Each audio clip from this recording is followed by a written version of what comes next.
Every year, 6 million people visit the Dominican Republic, and about 2 million of those come from the United States. The reasons why they come? Pretty obvious. First, connectivity. Just about every U.S. airline flies here. And the second, just as obvious, the sun, great beaches, and a large number of all-inclusives with a wide variety of price packages. But here's the problem. Most visitors never see the Dominican Republic. They never leave the hotels. So if you're looking for a truly great experience bathed in rich culture and amazing history, you gotta leave the resorts, even if it's only for a few hours a day. And if you're willing to do that, let me share with you some of my hidden gems of the Dominican Republic.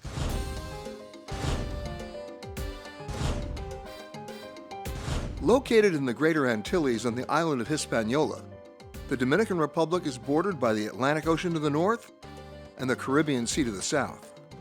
The resort town of Punta Cana sits on the easternmost coast of the island, and with 35 miles of beach, it's easy to see why it's one of the most popular destinations in the country. One of the cool things about the Punta Cana airport is, if you're like me, it's nirvana. You get to be a plane spotter. You just come up here to the VIP lounge. It's not expensive, 50 bucks to get in, but there are other perks as well. And you better bring your bathing suit, because it's not just plane spotting, it's people spotting. Name one other airport in the world that's got an outdoor pool.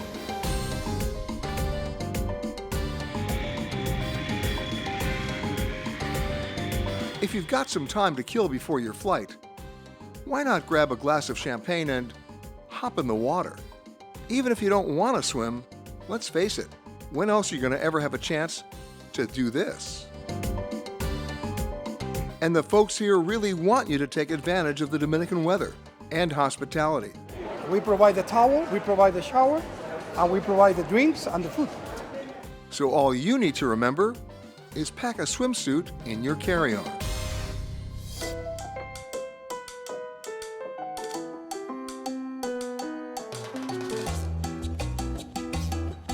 With hundreds of resorts in Punta Cana, you'll find plenty of family-friendly hotels, smaller boutique places for romantic getaways, and of course, lots of golf courses.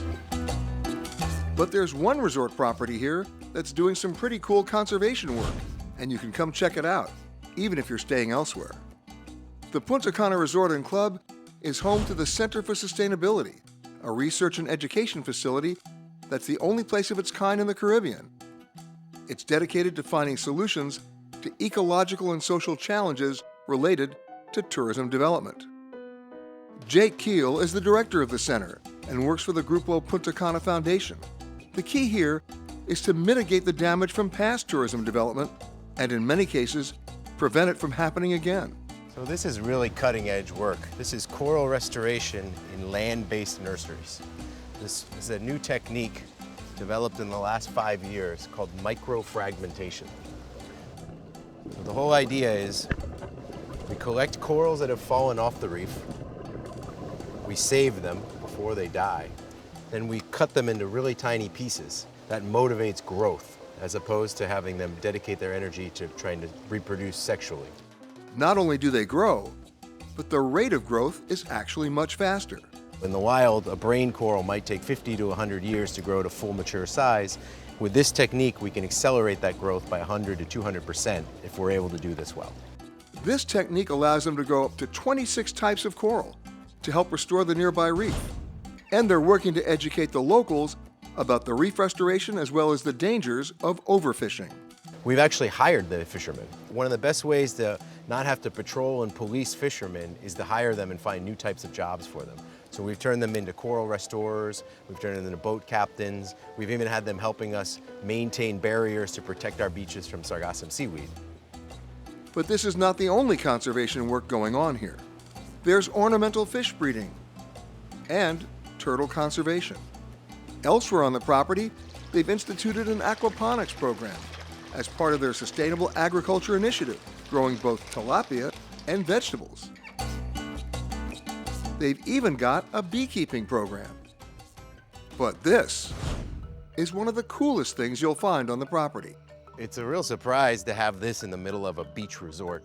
There are 12 freshwater lagoons, and that's why it's known as the indigenous eyes. The indigenous Taino Indians used to refer to the freshwater lagoons as eyes, and each of the lagoons has a Taino name. We stopped at one of the swimmable lagoons, and it was pretty hard to resist the temptation to get into the water,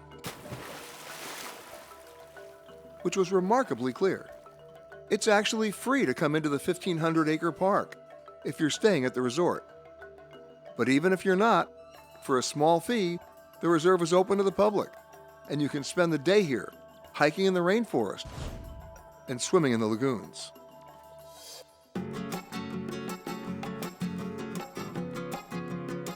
Just a short bike ride from the reserve, you'll find Punta Cana Village. You'll find the usual assortment of resort stores, bars, and restaurants. But then, there's this place, a unique boutique where local women crochet handbags from recycled plastic shopping bags. It's another conservation project where you can track the money right back to the community. One of the great experiences in Punta Cana is actually outside of Punta Cana, about 60 miles outside of Punta Cana, and that's where you come to the small fishing village of Boca de Yuma. What do the locals do here? They fish, and here everybody fishes. You know what that means? Even me.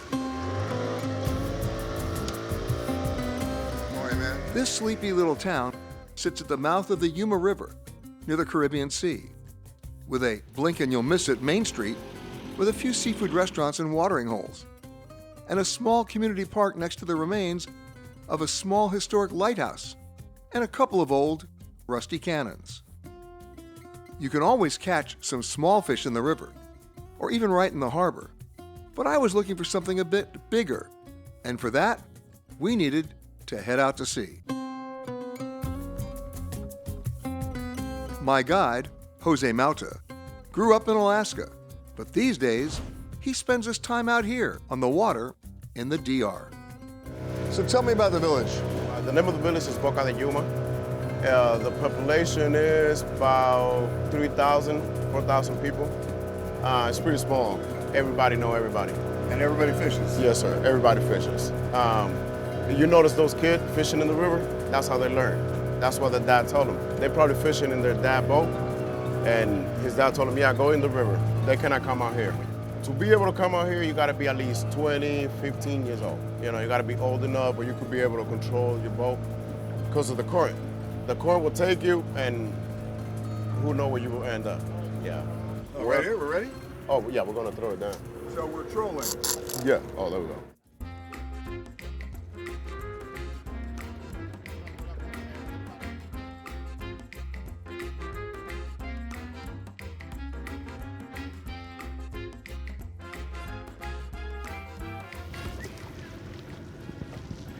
They don't care. No. No, no, no. No, he's got it. Oh my God.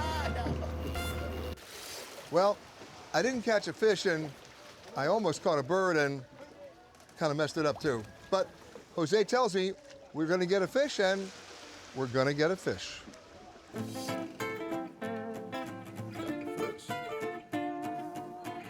Wilfredo.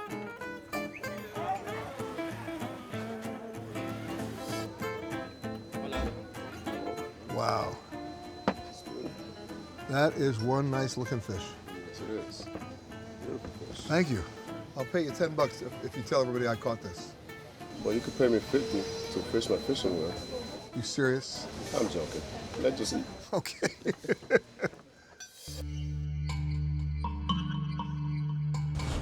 Just about a mile west of the village, you'll find Cueva de Berna. As you'd expect, it's filled with stalactites and stalagmites. But the real reason to come here is for the Taino petroglyphs. There are more than 300 of these caritas, or little faces on the walls, which is why this is considered one of the most important caves in the area. While you're here, it's just a short drive from Cueva de Berna to the former home of Spanish explorer Juan Ponce de Leon. The nearly 500-year-old estate, built by Taino slaves, was a working farm and a sugar plantation. The building has been restored to reflect the 16th century style and the way it may have looked before the conquistadors moved on to Puerto Rico and later to Florida. One of the best ways to see Punta Cana is to wake up early and then get up early. How? in this balloon. It's the only one in the entire country. It's run by Luis Leonardo, the pilot, and it's the best way to see the region. Luis and his family started the company in 2002. And, very surprisingly, they're the only professional hot air ballooners in the Caribbean. It's kind of cool to watch the balloon being inflated, which is done with 2 enormous fans. Then, the air is heated. And before you know it, Cero peso, cero peso, cero peso. you're heading off into the sky.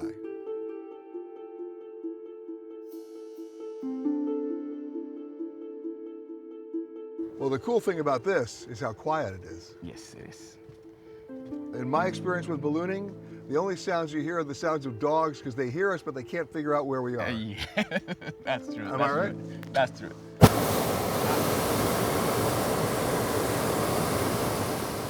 And what are we flying over right now? This is Verón. This is the community. It didn't exist a few decades before because this has been growing and growing with the hotels.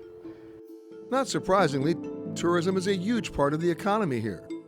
But there's another export that's easy to see from up above.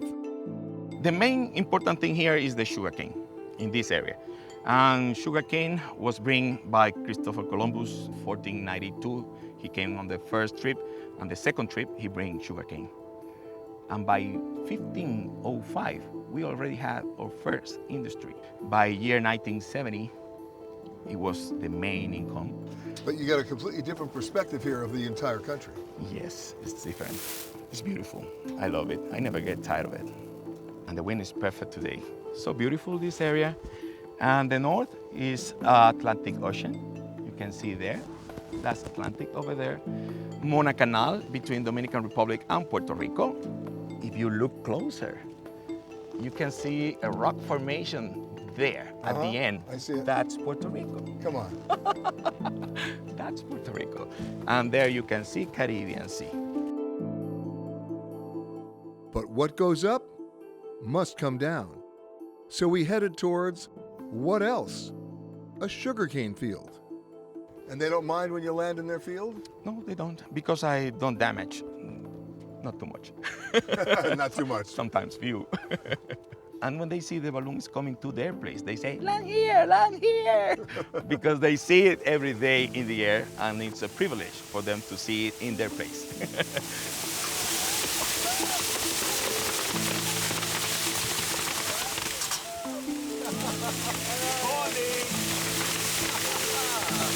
Here we go.